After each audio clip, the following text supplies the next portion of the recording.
Inson hayotida chiroy, bo'y, sharoit nimadir hal qiladimi? Men sizga shu savol. Kimligidir menga hal qilmaydi. Men uchun ko'rinish keladigan bo'lsa, uni bizni yaratgan Alloh uni ham yaratgan. Insonni ko'rinishiga qanaqadir negativiz bo'lsa, nolaysiz to'g'ridan to'g'ri Allohga yetib boradi, chunki uni yaratgan. Sharoitga keladigan bo'lsak, har bitta insonga beradigan narsa rizqi ham bu Alloh tomonidan berilgan nasiba.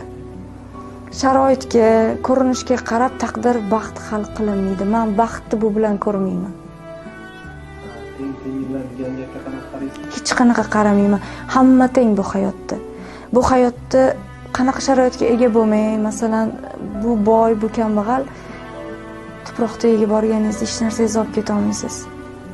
Ertaga savol-javobda ham sizni bu yoqdagi narsangizga qarab hal bo'lmaydi. Shuning uchun teng-tengi bilan unaqa gaplarga men umuman teskariman. Fikrimni oydin, shunda ochiqchasiga aytaman. Bu dunyo